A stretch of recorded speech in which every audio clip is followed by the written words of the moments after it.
Happily Divorced is shot before a live audience. Oh, my. Brisket at 10 o'clock in the morning? Ugh, I'm nauseous. Oh, are those little potatoes? And I was gonna be so good today. Go ahead, sweetheart. Everybody's fat.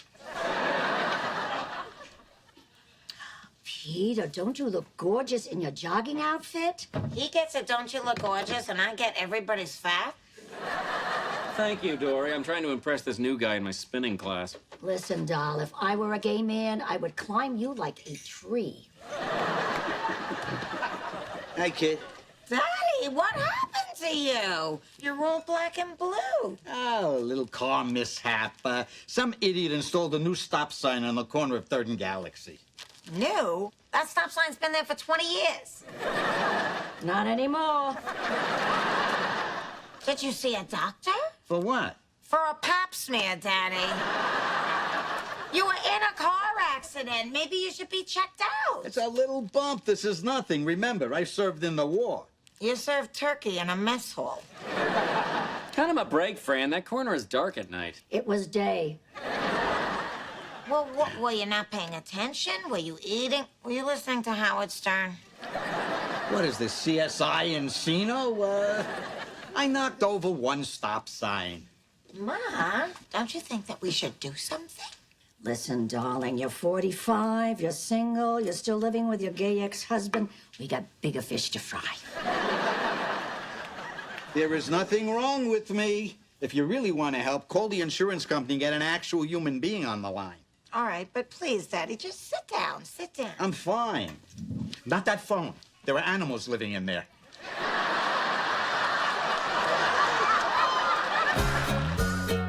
She was certain that he was her one and only, but their union always seemed a little forced. She got married anyway. Turns out that he was gay. They're still in love, but now she's happily divorced.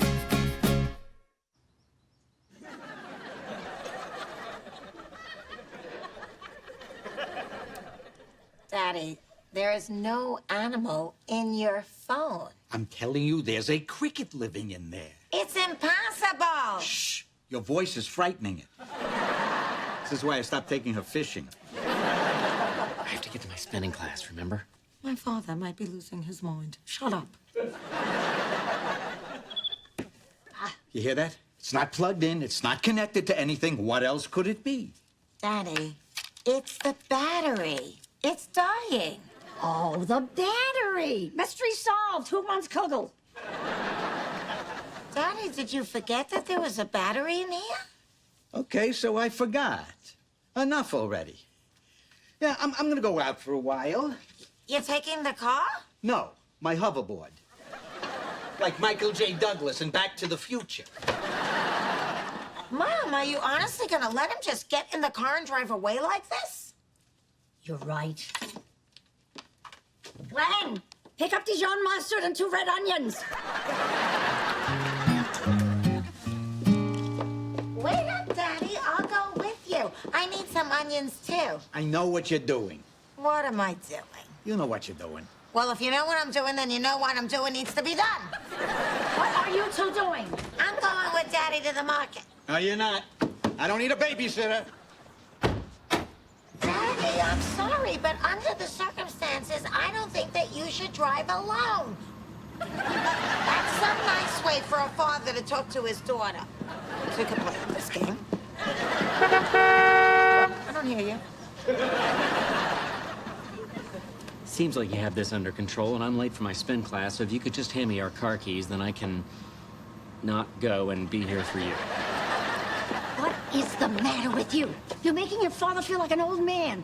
You're cutting his balls off. I don't want to cut Daddy's balls off. Then let him do what he wants to do. Okay, let him go. Peter, go with him. No, your mother's absolutely right. That is a grown man in there, and you're acting like a crazy person. Go with Daddy. I have to go to the gym.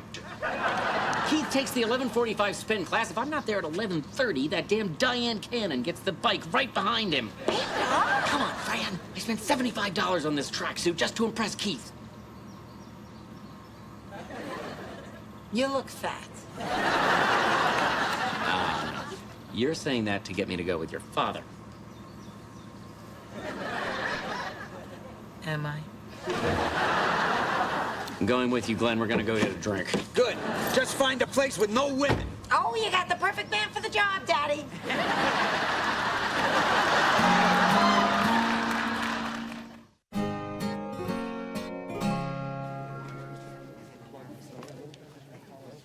So, this is a gay bar. Where are all the sailors? In World War II. You do know it's not World War II, don't you? Now, don't you start with me, Pete. All right, seriously, it's just us, just you and me, man to man. Glenn, are you sure you're okay? I mean, we've all had minor car accidents, but the cricket and the phone? You mean to tell me you didn't think for a second there was a cricket in there? Glenn, I actually did. I didn't want to tell Fran. Don't you worry about me, Pete. I'm good, okay? Okay. We're gonna go get some nuts around here.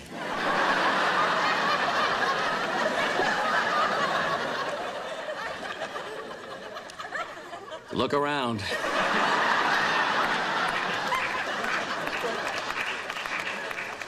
So, this is where it all happens for you, huh, Petey? Yeah, you'd be surprised how much it doesn't happen. I don't get it. You are such a great guy. I think that any of the guys in here would want to give you a tumble.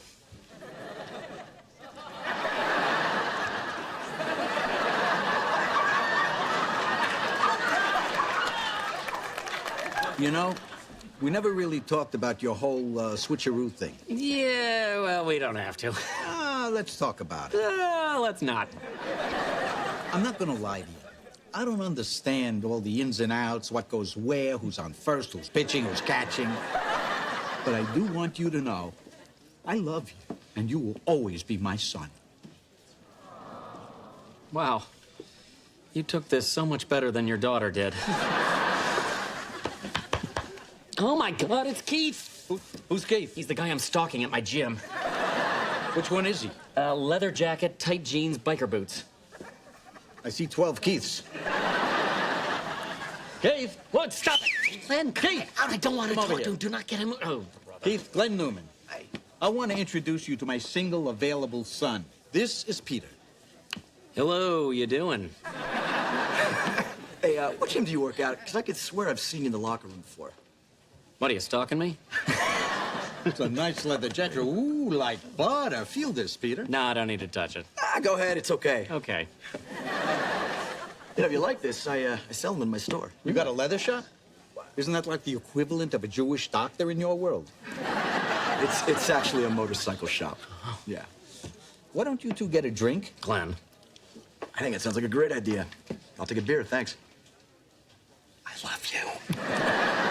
I'm gonna grab some wings. You know, there's some women in here, and some of them been checking me out.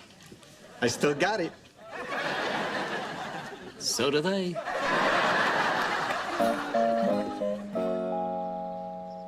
Oh, Judy. Oh, look at Daddy. Look how young he was in the army. Look at him here. He's getting his medal. Oh, what'd you get a medal for? Turkey tetrazzini.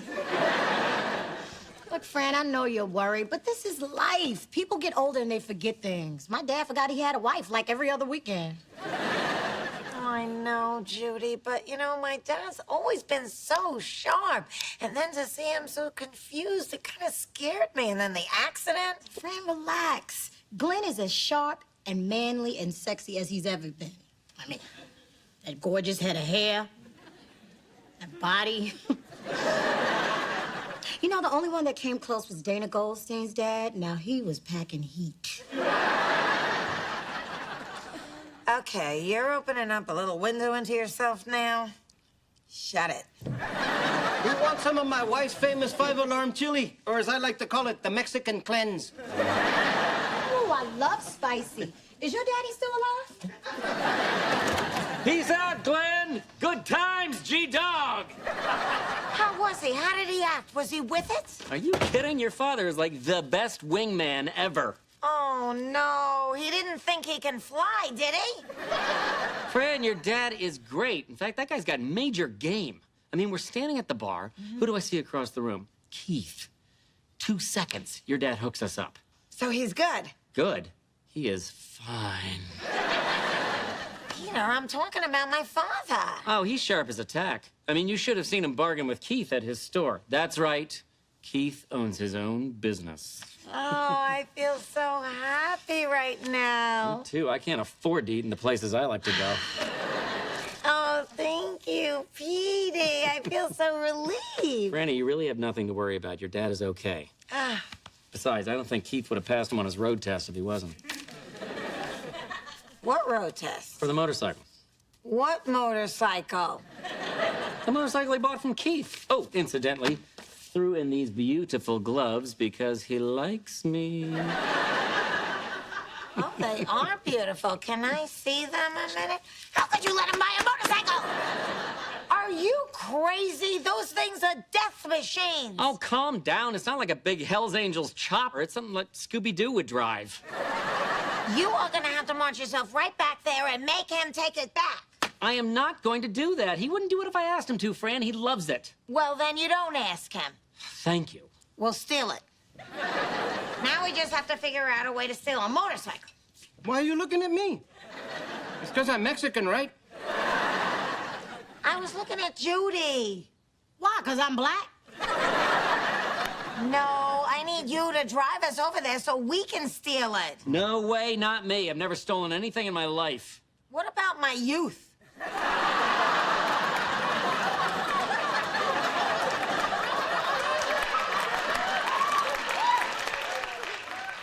You know what? Getting a little tired of you using that excuse to make me do anything that you want. Which is why this is the last time I'm going to be doing this. Come on, Judy.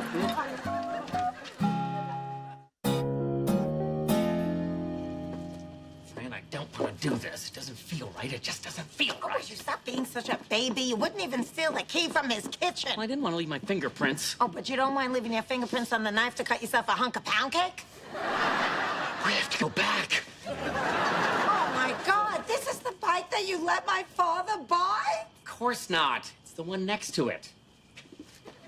Look, Fran. It's like the big one had a baby. You look fat in that helmet. Safety first. Get into a natural, comfortable position.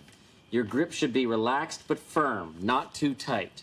Sudden, jerky movements can cause an unexpected thrust.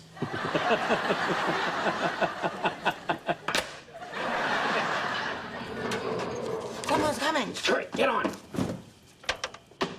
Peel out.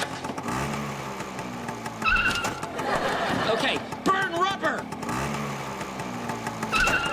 Just make it go. Peter, you're squeezing my boobs. It's not for sex, it's for safety. One more bowl, Cesar. Well, Miss Judy, that makes 3. Well, I guess I'll be sleeping alone tonight. That's right. Because of the chili. Ah. Oh, it's Fran. Hey, where are you guys? Fran. Fran. Watch it, watch it, watch it! She must have butt dialed me. Oh my God, oh my God, oh my God, oh my God! I'm down. It was dead already. We're gonna be dead if you don't slow down. If I go any slower, we're going to tip over. And quit your complaining. I'm sick of it already. I don't like to steal things. I don't break the law. The pound cake was dry. It was dry. You know, all this is your fault in the first place. that we're even on this stupid bike. My fault? Yes! You should have stopped him from buying it, but Someone had to get free gloves. Handlebars, handlebars! You know what I think? I think it's your fault. My fault. Yeah, if you hadn't made him feel like a feeble old man, he wouldn't have had anything to prove, and he wouldn't have bought this stupid bike in the first place. Shut up. You shut up. I cannot believe that you have turned this whole thing around onto me. Oh, oh, oh, no. Oh, I think a moth just flew into my... Oh, oh no. Someone spit out gum.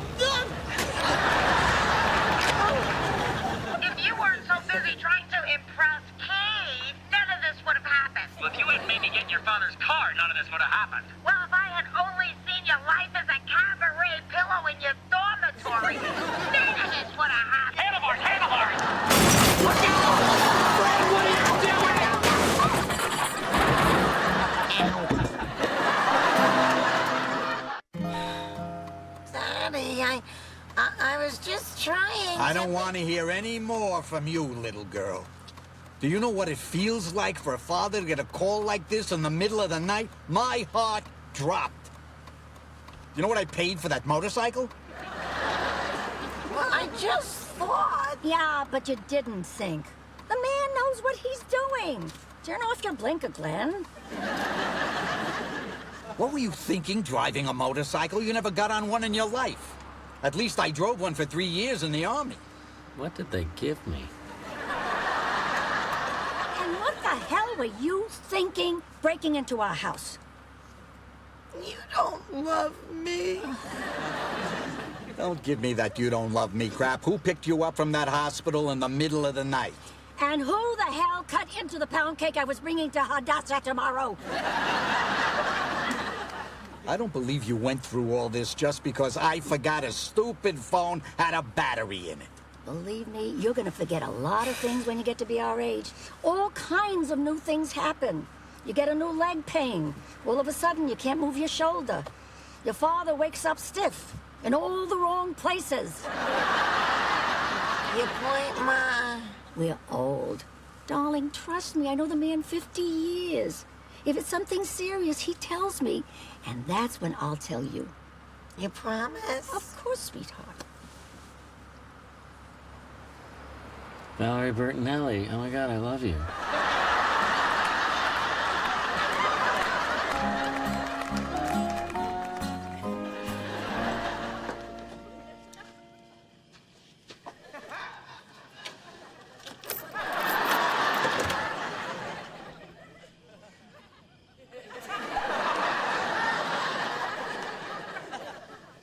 Daddy, come sit down here a minute. I want to talk to you. Hey, we almost made it inside. Sit down. Daddy, did you buy that motorcycle because I made you feel old? No, I bought it because it made me feel young. And I really did look cool on it. I bet you looked great. I'm so sorry that I acted the way I did. It's just when you forgot that battery and I looked at your face and I thought, oh, he's starting to change, and it just worried me. Oh, sweetheart. Do you remember what you did the day you turned 16? Yeah. Wait, what are you talking about? The day you turned 16, you begged me, please, Daddy, let me take the car out myself. Well, I paced back and forth all night till you came home. And I did the same thing when you went out on a date or took a trip or climbed out the window in the middle of the night, which you never thought I knew about. But I had to let you go because I wanted you to live your life. Oh, thank you, Daddy. Now let me live mine! Sweetheart, I know you did it because you love me and I love you. I do. But who knows how many years I got left? Please, baby, can't you let me enjoy them? No. Love you, baby. Oh, I love you, Daddy. Love you.